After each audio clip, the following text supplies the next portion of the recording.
Hola a todos y bienvenidos a un nuevo vídeo en mi canal de YouTube Antón GF.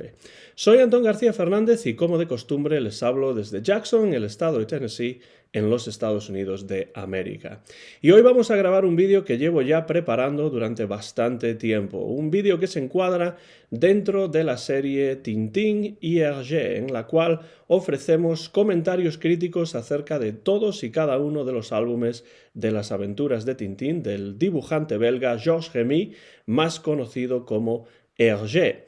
Y si en esta ocasión he tardado bastante tiempo en preparar este vídeo, pues esto obedece a algunas cuestiones diferentes.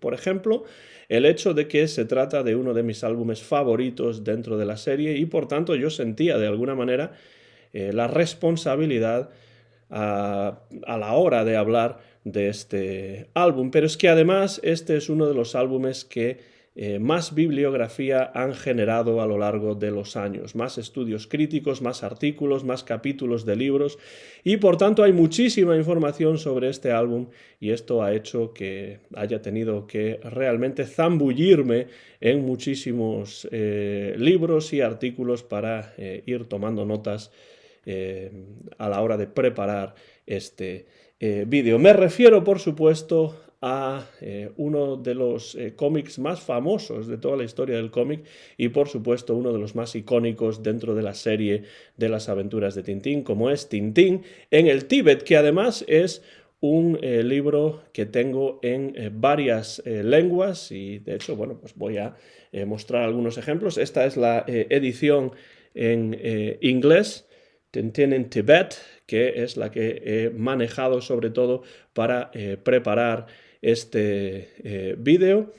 Y además de esta edición, pues tengo varias otras. Esta es una traducción al sueco, Tintín y Tibet. Y lo que me gusta de esta edición es que, además de presentar, por supuesto, la aventura completa, viene precedida por un prefacio escrito por el traductor sueco, en el cual habla un poco en sueco acerca, lo podemos ver aquí, acerca del álbum y del proceso de composición, un poco de la historia del álbum, y creo que este tipo de prefacios ayudan y son muy deseables cuando hablamos de los diferentes álbumes de las aventuras de Tintín y en especial álbumes que tienen una relación tan directa con la biografía de Hergé como es Tintín en el Tíbet. Esta es la edición en sueco. Voy a mostrar un par de ellas más.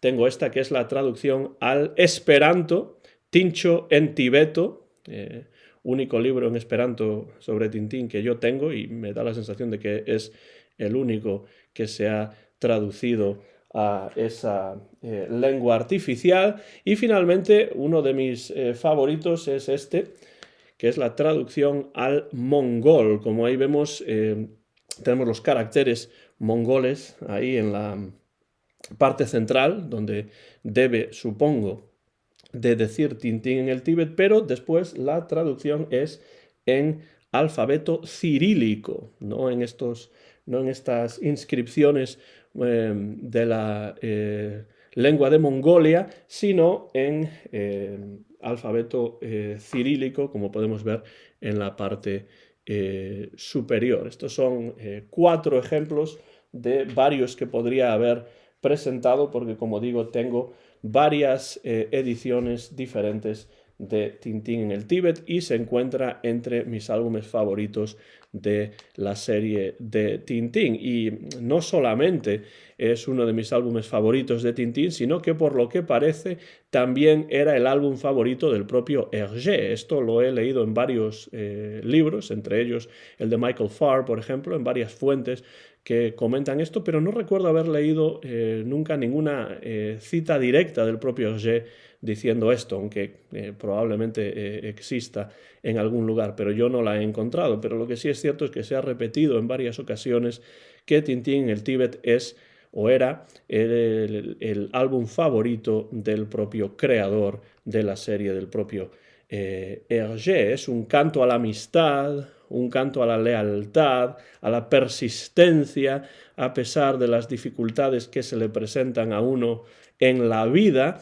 y en muchos sentidos encarna de una manera directa y sin florituras muchos de los valores que generalmente se asocian con el personaje de Tintín, representados, además, aquí también, a través de la relación de Tintín, la relación de amistad de Tintín con el capitán Haddock. Esta historia, que vuelvo a mostrar, Tintín en el Tíbet, se publicó en forma serializada en el Journal de Tintin entre octubre de 1958 y noviembre de 1959, y Casterman lo editó en formato de álbum, más o menos como este que tengo aquí en la mano, bajo el título original en francés de Tintin au Tibet, en el año 1960.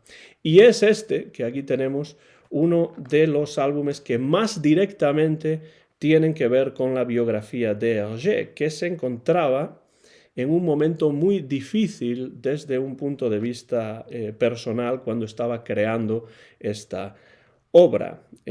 Coincidió la creación de Tintín en el Tíbet, el viaje de Tintín, Milou y el capitán Haddock al Tíbet, con el colapso final de su matrimonio con Germaine Kikens, con quien llevaba casado desde 1932 a instancias de su primer mentor, el padre Norbert Wallet, que fue quien los presentó y quien favoreció ese matrimonio, esa boda. Y además de este momento en el cual llegamos al colapso final de su matrimonio con Germaine, también es el momento en el que Hergé inicia su romance con la que se convertiría en su segunda esposa, Fanny Vlaminck, recientemente contratada como colorista en los estudios Hergé. Y por eso decimos que esta historia tiene mucho que ver con las dificultades que Hergé estaba teniendo, por las que estaba atravesando en estos momentos de su vida. Una situación personal de Hergé que tendría consecuencias que podríamos incluso definir como psicosomáticas, porque empezó a tener extrañas pesadillas que lo empezaron a importunar constantemente, noche tras noche. De hecho, tomaba notas incluso acerca de estas pesadillas que poco a poco iban minando cada vez más su estado mental. En las conversaciones con Hergé, que Hergé mantuvo con Numa Sadoul en los años 70, se lo explica al propio Numa Sadoul en las páginas 110 y 111.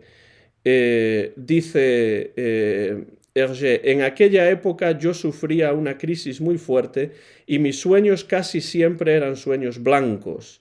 Eran muy angustiosos. Yo tomaba notas y recuerdo uno de ellos en el cual me encontraba en una especie de torre constituida por tramos sucesivos. Caían hojas muertas y lo recubrían todo.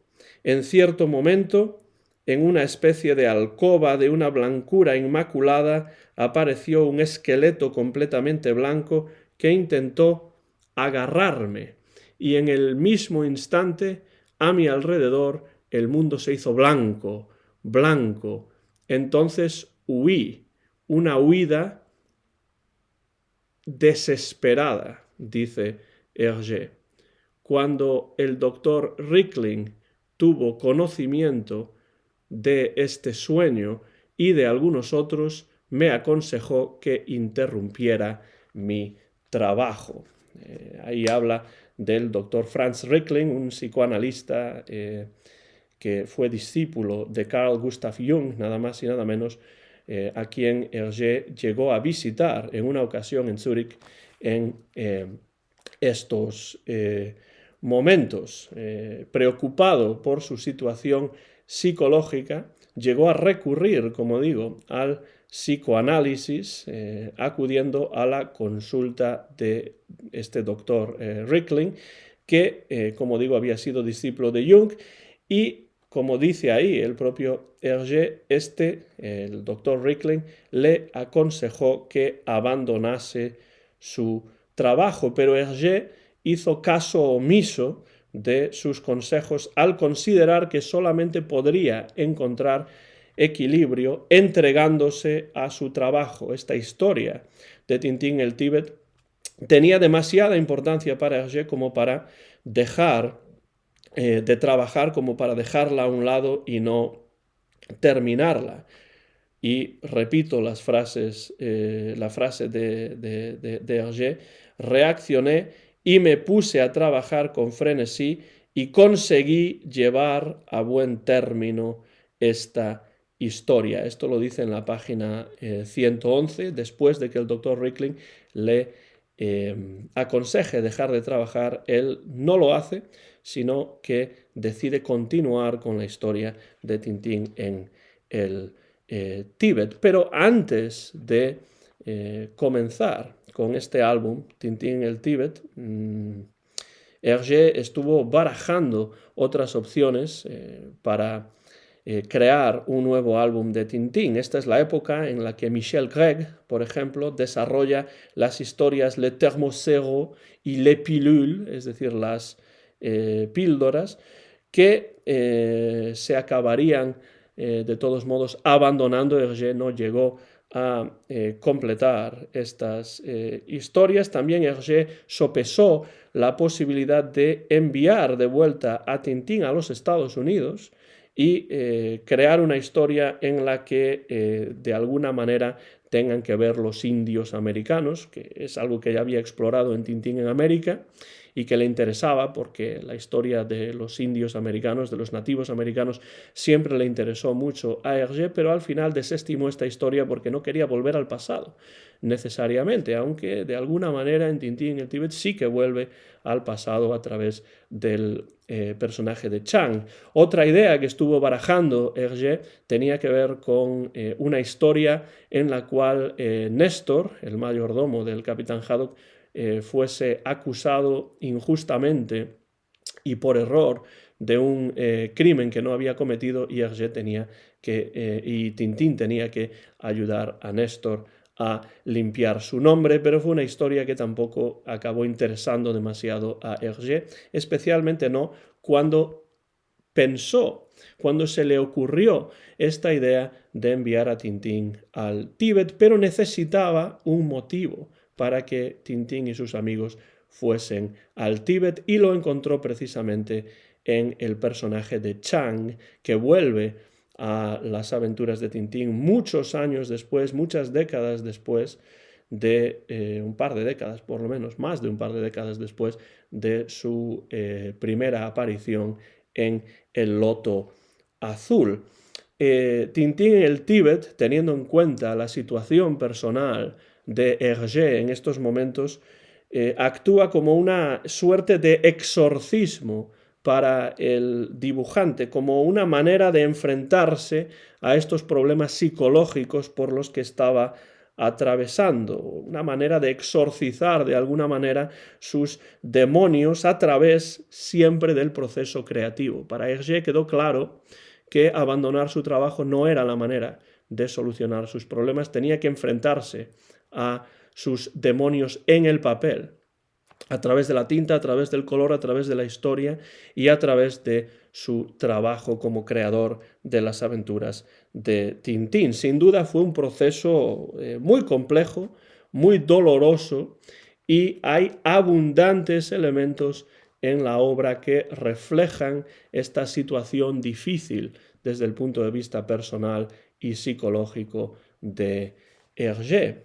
De hecho, si vemos el título, Tintín en el Tíbet, ya vemos que desde el título la obra supone un intento de regresar al esquema más básico de las aventuras de Tintín, porque, bueno, tenemos Tintín en el país del oro negro, pero las últimas aventuras de Tintín en un lugar pues se remontan a Tintín en el Congo, Tintín en el país de los soviets, Tintín en América, es decir, a los primeros álbumes de Tintín, con la excepción, por supuesto, de Tintin au pays de l'or noir o Tintín en el país del oro negro, que no hace referencia a un lugar específico, como sí lo hace, por ejemplo, Tintín en América o Tintín en el Congo y ahora Tintín en el Tíbet. Entonces, ya vemos que Hergé tiene la idea de regresar al esquema más básico de las aventuras de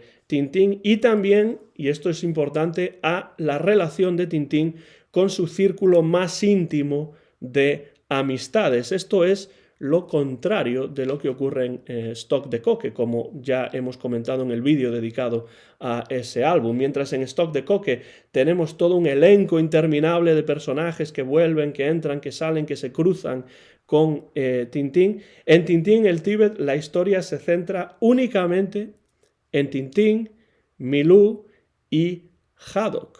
Ni siquiera el profesor Tornasol tiene un papel importante, aparece al principio, pero sin ningún papel importante. Tampoco Hernández y Fernández van a tener un papel en esta historia y será la primera vez en un par de décadas que no aparecen en absoluto Hernández y Fernández en esta historia.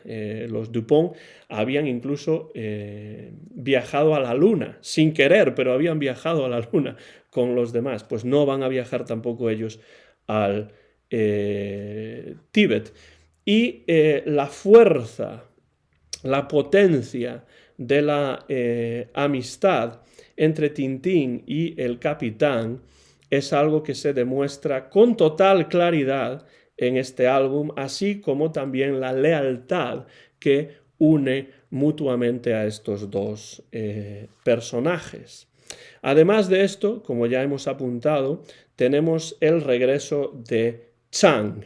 Chang vuelve a las páginas de la serie después de aparecer por última vez en El Loto Azul. Es interesante comentar que el Chang real, Chang Chon-jen, este estudiante de arte y escultor y artista que Hergé había conocido en los años 30, el Chang real, también se había desvanecido de la vida de Hergé, que no lo veía desde los años 30, y todo intento por localizar a Chang a lo largo de los años había sido en vano. Para Hergé, de alguna manera, la aparición o reaparición aquí de Chang supone una mirada un tanto nostálgica hacia su pasado y hacia una persona que realmente había ejercido una enorme influencia en su vida y en su personalidad como artista. La influencia de Chang fue importantísima en El Loto Azul y a partir del Loto Azul en que Hergé comienza a tomarse muy en serio las aventuras de Tintín y a documentarse y a ver su trabajo como una obra de arte, como una contribución artística, no simplemente unas tiras de cómic que se publicaban en el suplemento de un periódico, sino algo que podía ir mucho más allá. La búsqueda que Tintín realiza del Chang ficticio en las páginas de Tintín en el Tíbet tendría, curiosamente, una correspondencia en la realidad cuando Hergé consiguió localizar a Chang en 1975 y posteriormente reencontrarse con él en el año 1981. Un reencuentro muy publicitado por la prensa del que hay varias fotografías y artículos de prensa del momento, incluso imágenes que se pueden encontrar en YouTube. Yo recomiendo desde luego para quienes sepan leer en francés la lectura de este libro que se llama Chang, como vemos ahí, Comment l'amitié déplaça les montagnes, es decir, cómo la amistad desplazó o movió las montañas. Este es un libro muy interesante de Jean-Michel Coblence y de Chang Yifei, y es un libro que cuenta pues más o menos toda la historia con infinidad de detalles y mucho aporte gráfico, la historia de la amistad entre Hergé y Chang. Desde luego un libro muy valioso, muy interesante, al que en algún momento dedicaré un vídeo por entero aquí en el canal de YouTube dentro de esta serie de vídeos Tintín y Hergé, pero lo recomiendo vivamente a quienes sepan leer en francés. Porque Chang es un elemento importante en la vida de Hergé, pero también en la obra de Hergé, y en Tintín en el Tíbet esto está clarísimo. Si hablamos de la relación entre Tintín en el Tíbet y la vida personal de Hergé y las dificultades a las que se estaba enfrentando en estos momentos, tenemos que hablar de la presencia de la nieve en esta obra, que se puede ver ya incluso desde la portada. Es una portada muy blanca, como podemos ver ahí, con nieve, una portada verdaderamente icónica dentro de las aventuras de Tintín, con esas huellas supuestamente del Yeti, y ahí tenemos a Tharky con Milú, Tintín y el capitán Haddock en las nieves del Himalaya. La nieve tiene mucha importancia en esta historia, porque en cuanto Tintín, Milú y Haddock llegan a Nepal, donde se ha estrellado el avión de la Indian Airways en el que viajaba Chang, el paisaje se ve progresivamente dominado por la blanca nieve del Himalaya. Y este elemento cromático de la nieve, del blanco, de la blancura de la nieve, no es casual en vista de los sueños teñidos de blanco que acosaban a Hergé todas las noches, o muchas de las noches en estos momentos. La nieve supone la representación gráfica sobre la viñeta de cómic de su estado mental en el momento de la composición de la obra. Y es que los sueños de Hergé eran sueños blancos, y esto lo comenta en sus conversaciones con Numa Sadul y en muchas otras ocasiones. Tenía sueños dominados por el color blanco, y una manera de enfrentarse a estos demonios, a estos sueños, para Hergé, fue, a medida que avanzaba la historia de Tintín en el Tíbet, pues ir dejando a un lado todos los detalles que normalmente aparecían en los fondos de las historias de Tintín hasta el momento, y reemplazar eso por la blancura, la pureza blanca de las nieves del Himalaya. Los sueños también son muy importantes en las obras de Hergé, y especialmente aquí en Tintín en el Tíbet. Lo onírico ha tenido siempre una importancia considerable en las aventuras de Tintín. Pensemos en ejemplos como los cigarros del faraón, el cangrejo de las pinzas de oro, las 7 bolas de cristal. En todos ellos tenemos el elemento onírico utilizado siempre de manera interesante por Hergé. Pero en Tintín en el Tíbet, uno de los principales motores de la trama es un sueño premonitorio que Tintín tiene, y a partir del cual colige, supone y está convencido de que Chang no ha muerto en la catástrofe aérea y que debe ponerse en camino para rescatarlo. Hergé menciona su creencia en los sueños premonitorios en la página 110 de sus conversaciones con Numa Sadul en los años 70, y dice lo siguiente: pero es que yo creo en los sueños premonitorios, dice Hergé. Hay suficientes testimonios que lo confirman. Aunque no me haya sucedido a mí, hay otros que han sufrido esta experiencia. De hecho, en estas conversaciones con Hergé, que mantuvo Hergé con Numa Sadul, el dibujante dedica bastante tiempo a comentar el elemento onírico en su obra. Es muy interesante, en esta misma página 110, el propio Hergé habla de los sueños dentro de su obra y dice lo siguiente. Dice, le pregunta Sadoul, cuando usted describe un sueño, ¿lo construye realmente? Y Hergé responde, lo reconstruyo, debería decir, me abandono al sueño y luego reúno entre los datos que aparecen los materiales utilizados o utilizables, perdón. Reconstruyo el sueño para hacerlo gráfico. De esta forma procedí igualmente para el sueño de las joyas de la Castafiore, en el cual el capitán se encuentra completamente desnudo. Bueno, de esto hablaremos cuando hablemos en el próximo vídeo de las joyas de la Castafiore. Y Sadoul sigue preguntando, ¿se sirve usted de sus propios sueños para ilustrar los de sus historias? Y dice Hergé, no exactamente, pero utilizo su lógica, o más bien su aparente falta de lógica. Los sueños que tenemos son tan vagos, tan borrosos, que es difícil dibujarlos.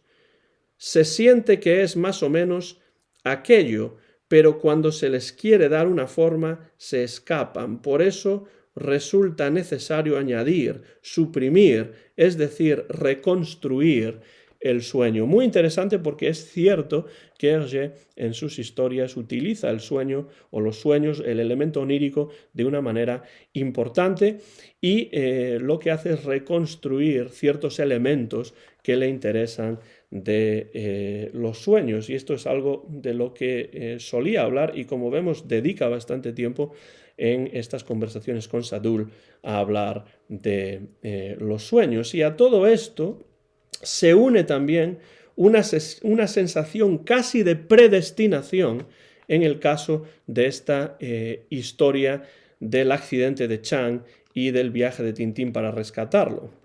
No es solo que Tintín sueñe con Chang, es que mientras está de vacaciones en los Alpes suizos al principio de esta aventura con el capitán, recibe una carta de Chang. Y el nombre de Chang se escucha al principio de la historia, aunque muchas veces de forma no relacionada con el amigo chino de Tintín. Y todo esto, toda esta confluencia de elementos, el nombre de Chang que se escucha, la carta del propio Chang que le llega a Tintín en los Alpes suizos, todo esto hace que Tintín sienta un convencimiento casi irracional, casi inefable. Él no puede explicar por qué. Simplemente dice que lo ha soñado y que él sabe que tiene el convencimiento de que Chang sigue vivo. No lo puede explicar, no es algo que pueda explicar de forma racional. Entramos aquí en el capítulo de lo irracional que en relación con los sueños para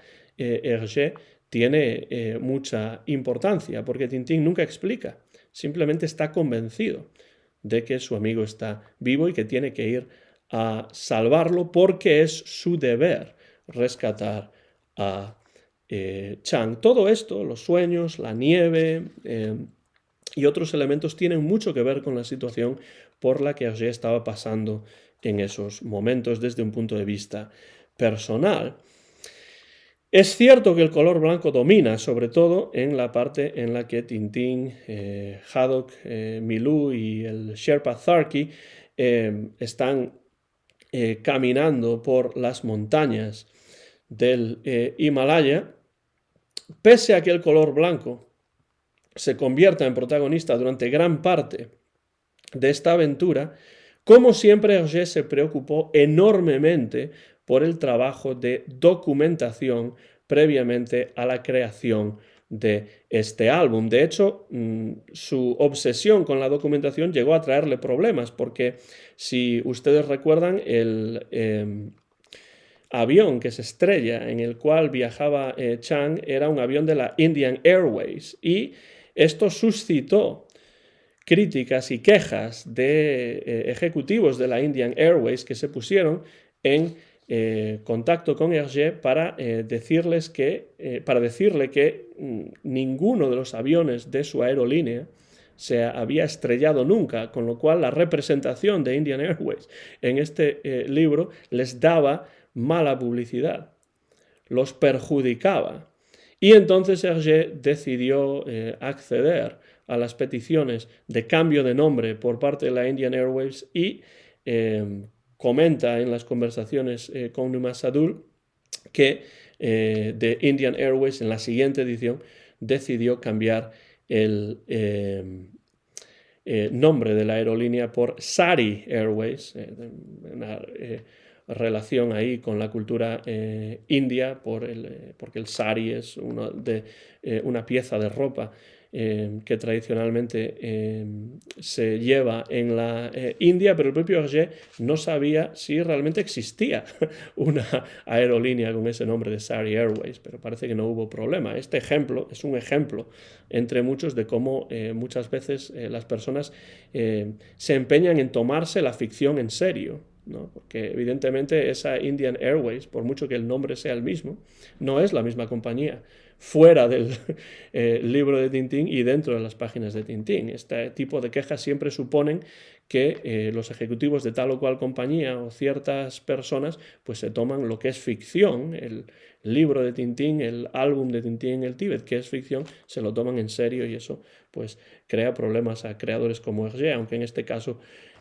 los problemas sean más bien anecdóticos, en otras ocasiones pueden tener incluso implicaciones políticas y legales, que en este caso no tuvieron. En definitiva, no hay que tomarse la ficción en serio porque una cosa es que aparezca un avión de la Indian Airways que se estrella en las páginas de las aventuras de Tintín y otra cosa es que realmente los aviones reales de Indian Airways se estrellen. Pero bueno, como digo, Hergé se ocupó de investigar lo máximo posible, de hacer pues el trabajo de documentación que generalmente siempre le caracteriza y como parte de esto leyó alguna obra de Bernard Heuvelmans. Recordemos que Heuvelmans era amigo de Hergé, ya lo había ayudado, ya había colaborado con Hergé en el doble episodio lunar y fue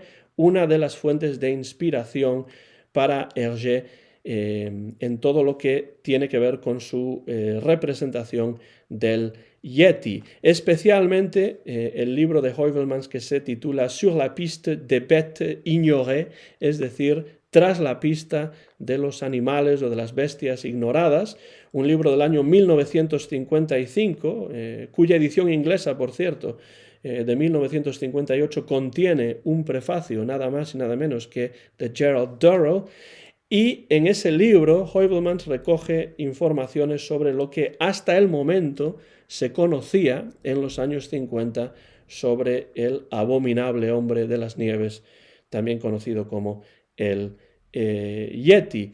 Además de esto, Tintín en el Tíbet refleja el interés que Hergé y también Fanny Vlaminck habían desarrollado por el budismo y en especial por todo lo referente al misticismo y a la percepción extrasensorial o a fenómenos como la levitación que se representa en la aventura, en la escena con los monjes budistas. Este interés por el misticismo, este interés por la percepción extrasensorial, bueno, pues tiene mucho que ver con la creencia de Hergé en los sueños premonitorios y veremos también elementos de este tipo en obras posteriores como Vuelo 714 para Sydney, sobre todo.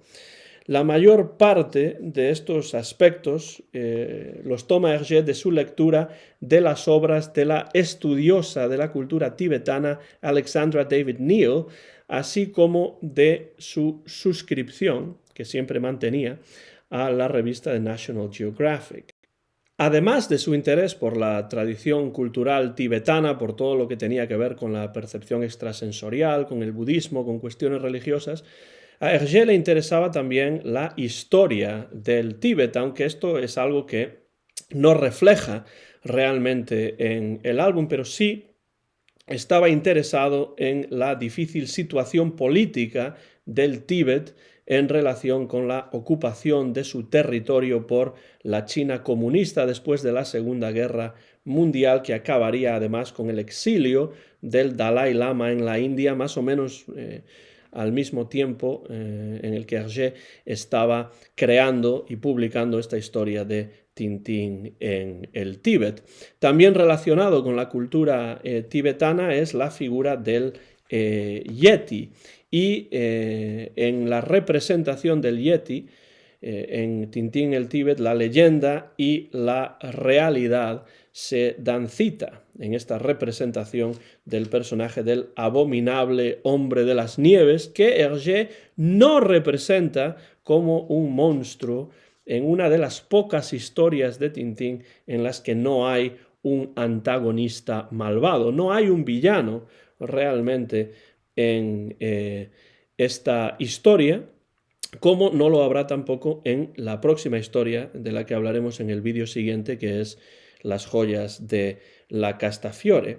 Además de utilizar el libro de Heuvelmans, del que hemos hablado anteriormente, como fuente sobre el Yeti, Hergé fue mucho más allá en su afán de documentarse sobre este tema. Esto es algo siempre típico de Hergé, siempre tratando de ir más allá. Y en las conversaciones con Sadoul, en la página 114, habla precisamente de cómo quería representar al abominable hombre de las nieves, que no lo representa, como digo, como un monstruo. Sadoul se pregunta si no disponía Hergé quizá de una sólida documentación sobre el Yeti, y Hergé responde: al contrario, tenía una documentación muy completa, proporcionada en gran parte por mi amigo Bernard Heuvelmans. Ya se lo dije, poseía la lista de todas las personas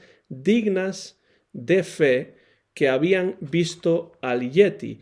Tenía una descripción muy precisa de su hábitat, de su forma de vida, fotografías de sus huellas, etc. También me entrevisté con el vencedor de la Annapurna, Maurice Herzog, el cual también había visto huellas y me afirmó que no se trataba de ningún oso. Los osos son unos cuadrúpedos que no se enderezan más que en raras ocasiones, mientras que las huellas eran las de un bípedo y se detenían al pie de una gran muralla rocosa. Y Sadoul comenta: ¿usted ha reproducido este detalle en el álbum? Y Hergé dice: sí, el presunto abominable hombre de las nieves evidentemente no vive en la nieve. No se encuentran sus huellas más que cuando franquea las cimas para ir a cazar a otro valle. Con todos estos datos me era fácil, como para la luna, evitar las trampas de la leyenda. Usted me preguntará que por qué todavía no se ha capturado un yeti. En principio hay que encontrarlo. Seguramente no existen grandes cantidades, y cuando una caravana partía en su búsqueda, como ha ocurrido, él podía verla venir de muy lejos y tenía tiempo de esconderse.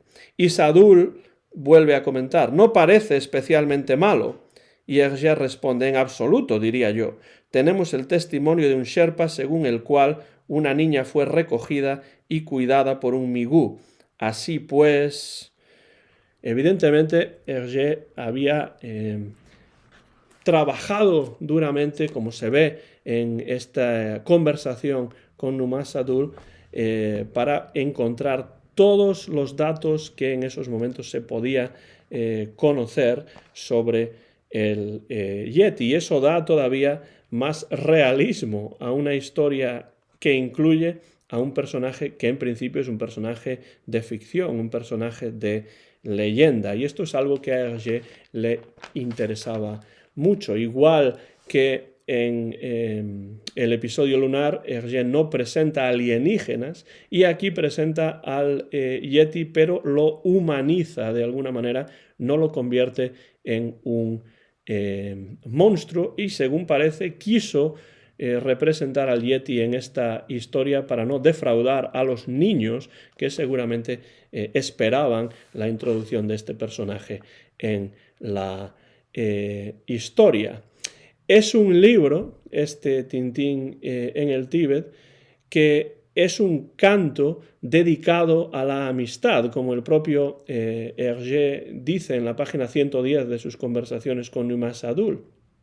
Y en un libro como este, que es un canto dedicado a la amistad, el Yeti se representa como un ser casi humanizado que, lejos de atacar a Chang, ha jugado un papel primordial en la supervivencia del joven chino amigo de Tintín, cuidándolo e incluso alimentándolo, desarrollando incluso con Chang una relación semejante a la amistad.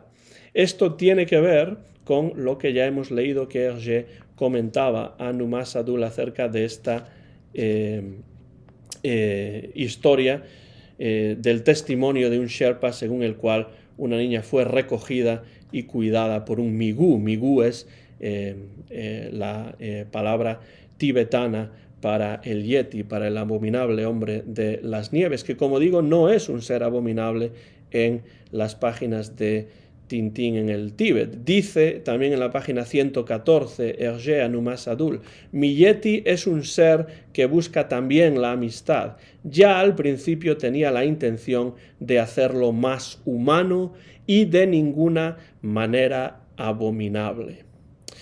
Sadul entonces hace notar los evidentes puntos de contacto entre el Yeti de Hergé y el King Kong cinematográfico de la película de los años 30. Y Hergé concluye también en estas conversaciones con Numa Sadul: yo quería hacer del Yeti un ser casi humano, quizá como expiación por todos los animales que había sacrificado antaño en Tintín en el Congo.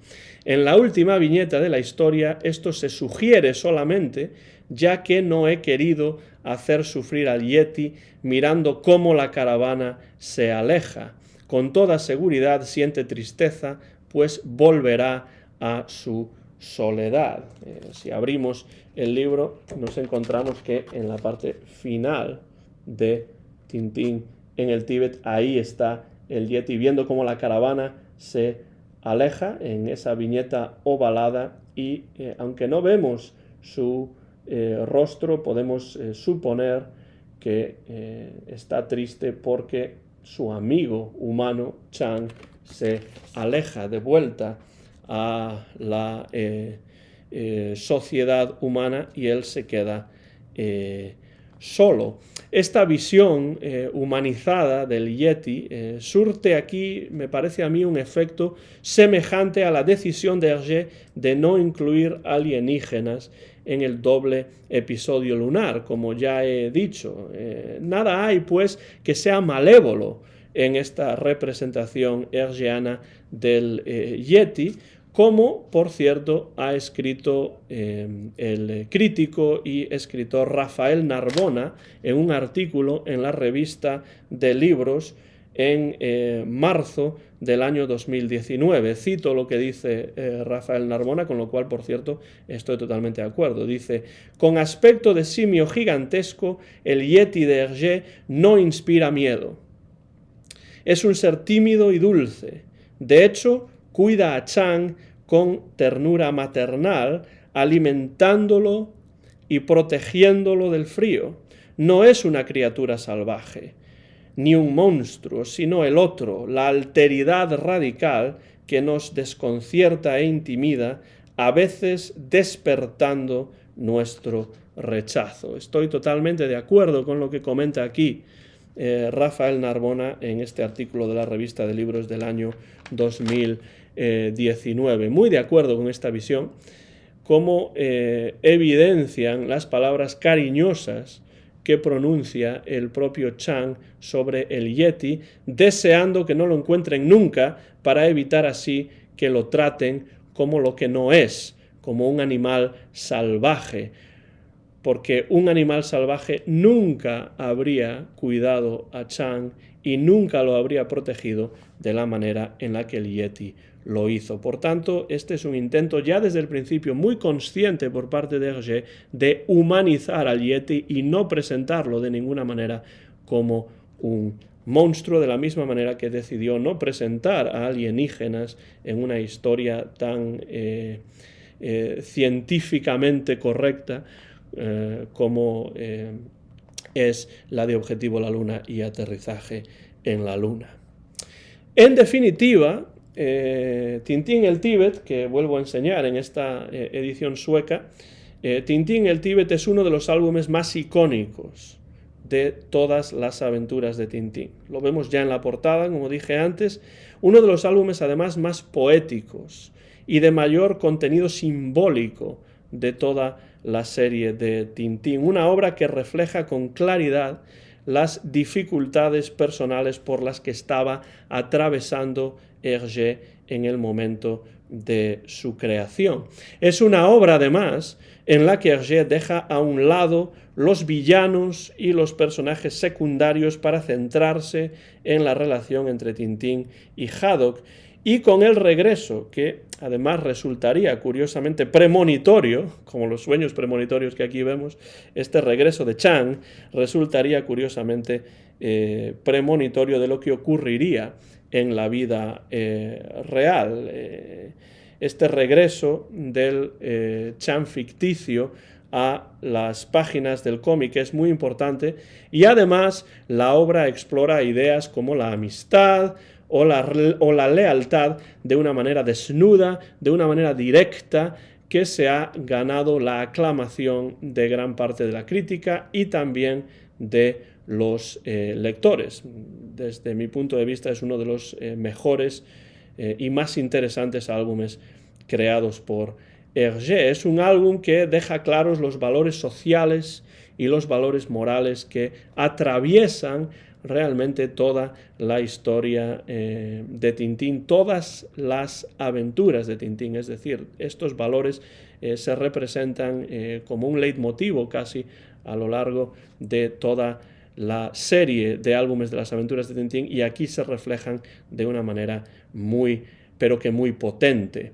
A simple vista, de hecho, Tintín y Haddock parecen personajes opuestos en varios sentidos, y de hecho lo son. Ya desde el inicio de esta misma historia, Tintín se muestra más activo durante las vacaciones en los Alpes suizos, y Haddock se muestra mucho más contemplativo. Tintín insiste en el viaje al Tíbet, mientras que Haddock solo ansía la tranquilidad de sus vacaciones. Pero cuando se enfrentan juntos a las enormes dificultades de ese Himalaya inhóspito y cubierto de nieve blanca y lleno de peligros también, entonces vemos que sus personalidades, pese a sus evidentes diferencias, que se evidencian a lo largo no solo de esta historia, sino de todas las anteriores, pese a esas diferencias, sus personalidades tienen muchos puntos en común y ambos comparten las mismas ideas de amistad o de lealtad. Es también el álbum más onírico de Hergé. Es un sueño de Tintín el que ayuda a poner en marcha la trama. El motor de la trama es este sueño premonitorio de Tintín.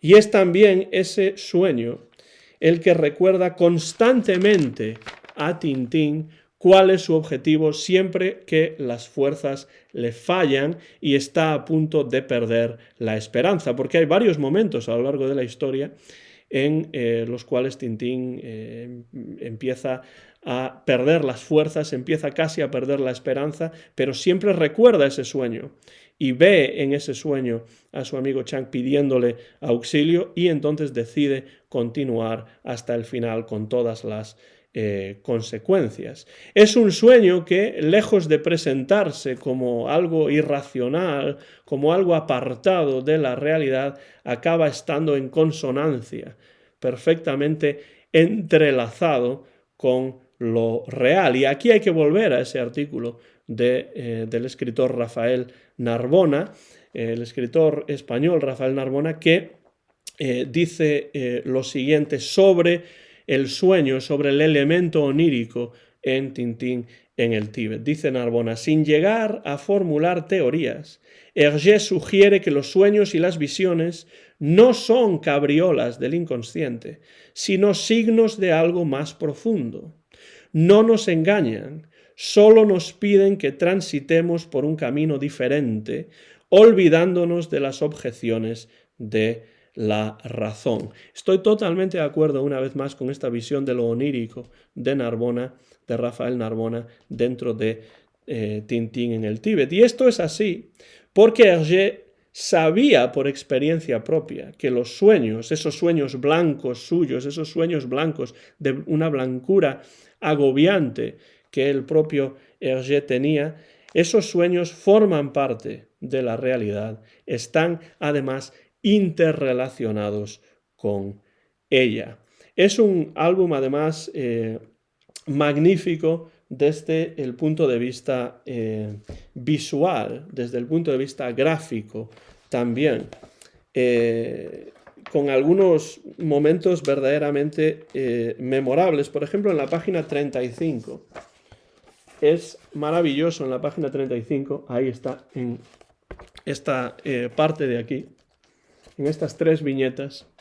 Impresionante cómo en esas 3 viñetas que aquí están, Hergé representa a los personajes avanzando por ese paisaje inhóspito del Himalaya en 3 viñetas diferentes, pero si vemos las 3 viñetas conjuntas, vemos cómo la cordillera se puede ver en su totalidad poniendo juntas esas 3 viñetas. Entonces Hergé sigue jugando desde un punto de vista visual, estético, con las posibilidades del cómic de maneras muy sorprendentes y por supuesto de maneras muy efectivas en este magnífico álbum de las aventuras de Tintín que es Tintin au Tibet, Tintín en el Tíbet. Un canto a la amistad, pues en varios niveles además superpuestos, porque tenemos la amistad representada aquí en este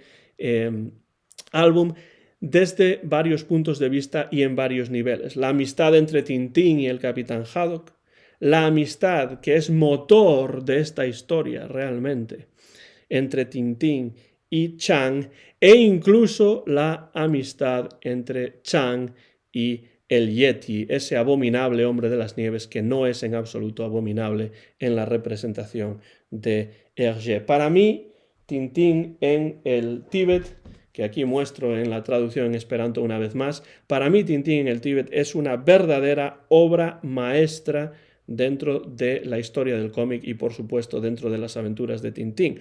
Una obra maestra que por cierto precede a otra, Las joyas de la Castafiore, que es un álbum marcadamente diferente, pero que a mí también me parece otra obra maestra y del cual hablaremos muy pronto en el próximo vídeo de esta serie Tintín y Hergé en mi canal de YouTube, Anton GF.